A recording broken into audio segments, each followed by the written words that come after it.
덮어놓고 먹다 보니 살쪄버린 우리는 매번 다이어트를 결심하곤 합니다.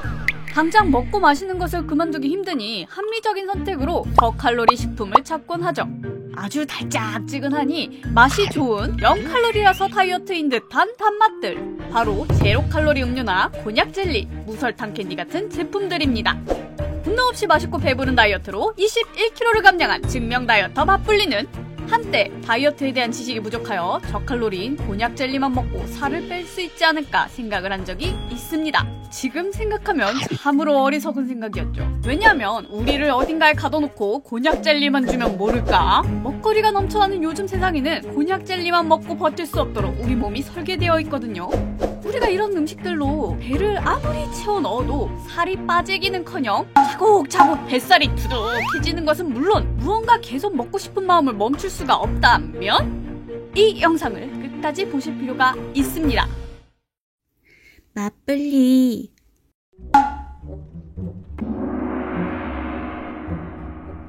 설탕 같은 정제탄수화물은 이미 맛불리 TV 채널에서 폭풍 살찌는 음식이라고 매우 강조를 많이 했으니 오늘은 제끼고, 오늘 주제는 설탕을 대체하는 감미료, 인공 감미료와 천연 감미료에 대해 알아보겠습니다. 다이어트 음식으로 대표적인 제로 칼로리 음료들이 0칼로리가 될 수 있었던 비결은 많은 분들이 아시다시피 설탕 대신 단맛을 내는 인공 감미료를 첨가했기 때문입니다. 1879년 미국 존스 홉킨스 대학 화학과 연구실에서 러시아 태생의 독일 화학자 콘스탄틴 팔베르크는 유기화학 반응을 연구하다가 실험실을 나와 저녁 식사를 하게 됩니다.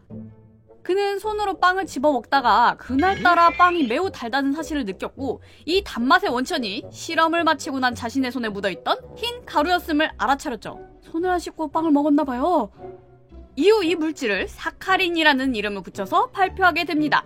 이후 사카린은 당뇨병 환자를 위한 설탕 대체 감미료로 알려지며 큰 인기를 끌게 되었고, 그 이후에도 단맛이 나지만 열량이 낮은 설탕 대체제가 여러 만들어지며 지금껏 우리가 알고 있는 칼로리가 낮거나 없는 인공 감미료와 천연 감미료들이 탄생하게 된 것입니다. 그런데 사카린이 발견된 지 100여 년이 지난 1977년 캐나다 국립보건방어연구소에서 쥐를 대상으로 한 사카린 실험이 이후 논란이 되었습니다. 쥐 100마리에게 고농도 사카린을 먹였는데 그중 수컷쥐 14마리에게서 방광암이 발생하였다는 충격적인 연구 결과가 나왔기 때문이죠. 하지만 사카린의 유해성 연구에 반발하는 측에서는 이 실험 결과가 쥐에 투여한 사카린의 양이 1일 섭취 허용량의 500배가 넘는 양을 먹였기 때문이고, 사람으로 치면 사카린이 들어간 다이어트 음료 무려 800캔을 매일 마신 양이라고 주장을 했습니다. 결국 이는 비현실적이고 부적절한 실험이었다고 알려지면서 이 사건은 해프닝으로 일단락되어지는 듯 했죠. 결국 지금까지도 많은 전문가들은 사카린이 안전한 설탕 대체제라고 입을 모아 말합니다. 그럼 이 같은 주장이 뒷받침되었기 때문에 사카린과 같은 인공 감미료들은 다이어트에 도움이 되는 감미료라고 할 수 있을까요? 미국 암협회는 인공 감미료가 정말로 체중 감량에 효과가 있는지 확인을 하기 위해 연구를 진행했습니다. 78,694명의 여성들을 1년간 말이죠. 그 결과 인공 감미료를 먹은 사람들은 체중이 감소하기는커녕 소폭 증가할 가능성이 높아졌다고 합니다. 유사한 연구로는 텍사스 대학교 보건과학센터에서 2008년에 8년간 5,158명의 성인을 대상으로 연구한 결과 다이어트 음료가 비만을 감소시키는 것이 아니라 비만의 위험률을 47%나 높인다는 사실을 확인했죠. GLP-1이라는 특별한 호르몬이 존재하는데 동물들에게 인공감미료를 먹여 실험한 결과 이 호르몬 분비 기능이 약화되는 것을 발견했습니다. 자연식품 안에 있는 당을 섭취할 때와 달리 인공감미료로 인해 GLP-1의 기능이 약화되기 때문에 뇌는 이를 만족하지 못하여 더 많은 당을 섭취하도록 식욕을 자극합니다. 정리하자면 식욕이 조절되지 않아 더 많은 음식을 섭취하게 되어 결과적으로는 더 살이 찌는 환경이 조성된다는 겁니다. 자, 또 이 영상을 보시는 분들 중 이 욕구를 그냥 참으면 되는 거 아니야? 의지의 문제지. 라고 생각하시는 분들이 참 많으실 텐데요. 이 욕구들은 본능적인 욕구를 통제하는 호르몬에 의한 것으로 마치 응아가 마렵지만 한없이 참을 수가 없는 것처럼 이 식욕 또한 어느 정도를 넘기면 의지만으로 참아내기는 매우 어렵습니다. 그 밖에도 많은 건강서적 저자들도 유사한 주장을 하고 있죠. 인공감미료를 반대하는 이들의 주장을 종합해보자면 식욕을 증진시킬 가능성이 크고 장내 미생물 불균형을 일으켜 염증을 유발하고 혈당 조절 기능을 약화, 이는 곧 당뇨나 대사증후군 위험성을 높이는 연관성이 있다고 입을 모아 이야기합니다. 하지만 아직까지도 인공감미료를 찬성하는 수많은 전문가들이 인공감미료는 다이어트에 좋은 영향을 미친다며 전문가끼리도 의견이 엇갈리고 있습니다. 결국 판단은 소비자 몫이 되겠군요.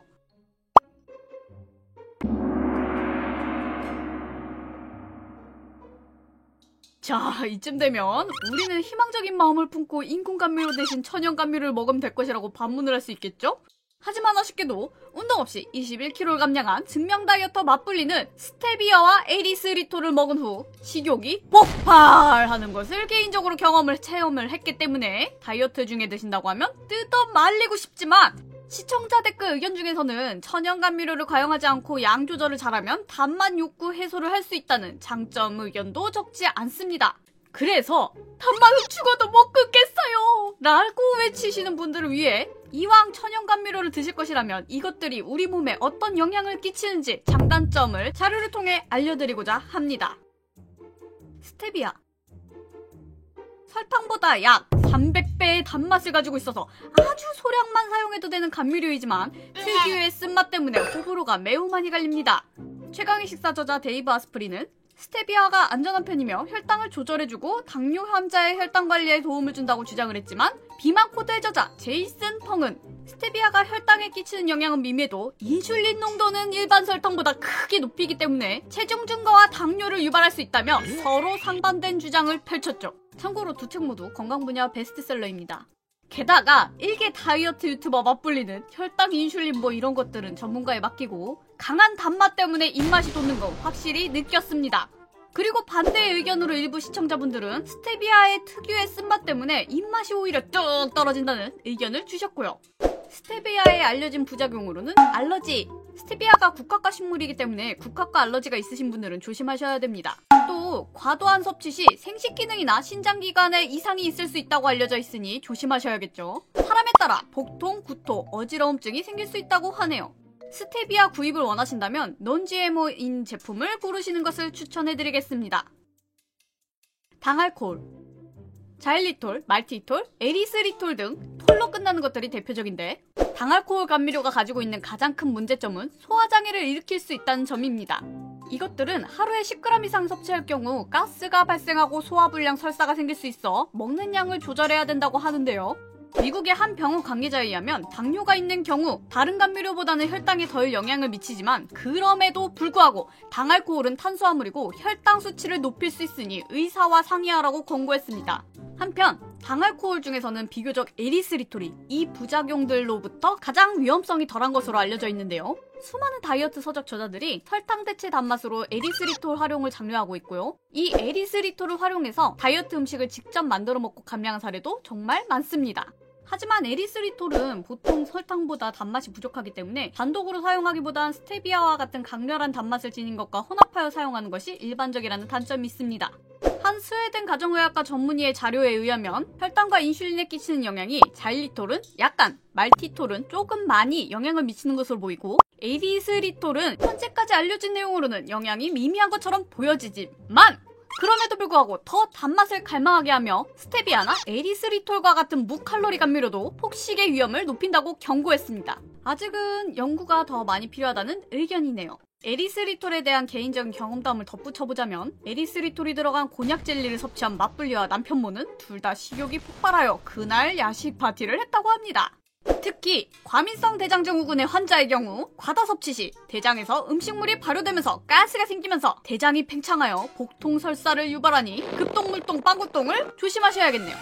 당알코올류 감미료를 구입하길 원하신다면 non-GMO인 에리스리톨을 고르시는 것을 추천해드립니다. 결론. 무엇이든 과용하는 것이 문제일 뿐 아주 조금 살짝 먹어도 갑자기 살이 빵 하고 찌거나 큰일 난다는 내용은 아닙니다. 진짜 문제는 여러 사람의 성공담과 장점만 보고 무조건 좋은 것으로 오인하여 과용하는 것이죠. 또한 내 몸이 과민하게 반응을 하는지 과민하게 반응하지 않는지도 중요하죠. 실제로 많은 분들이 나 감미료 먹고 살 잘 뺐는데 같은데? 식욕이 샘솟지 않던데? 라고 경험담을 알려주시지만 분명 식욕이 폭발하는 맞불리와 남편분 같은 분들도 계실 겁니다. 또 이것들을 먹고 식욕이 컨트롤되지 않아 난 역시 안 돼. 역시 나는 의지 부족이야. 하면서 자책하시는 분들한테는 다시금 강조드립니다. 호르몬에 의한 것으로 여러분의 의지 탓이 아니라 단맛을 먹어서 본능적으로 식욕이 샘솟는 거니 단맛을 끊어보세요. 운동 없이 맛있고 배부른 식단으로 21kg 감량에 성공한 증명 다이어터 맞불리는 식욕 조절이 다이어트의 무엇보다 큰 중요한 핵심이라고 생각합니다. 그래서 당연히 정제 탄수화물 뿐만 아니라 과식을 부르게 하는 대체 단맛 또한 절대 추천해드리지 않고 있죠. 덕분에 맞불리TV에서 소개해드리는 맛있고 살 빠지는 레시피 영상들에는 인위적인 단맛과 감미료를 첨가하지 않습니다. 강렬한 단맛이 없어도 맛있게 다이어트를 할 수 있다는 것을 수많은 후기들을 통해 증명을 하고 있죠. 하하하! 단맛을 끊으면 일주일 정도는 정말 무진작 힘들지만 그 후에는 식욕 조절이 눈부시게 개선이 되거든요. 개인적인 경험이니 이것은 참고만 하시고 각자 맞는 다이어트로 모두 체중 감량에 성공하셨으면 좋겠습니다. 맛있고 배부른 저탄수화물 다이어트 레시피 있는 맞불리TV 채널 살 빼는 밥상 재생 목록을 참고해주세요. 이 세상 모든 다이어터 화이팅입니다. 다음 영상에서 또 봬요. 안녕. 운동 없이 맛부르게 다이어트 하고 싶으시다면 좋아요와 구독 버튼 꾹 눌러주세요.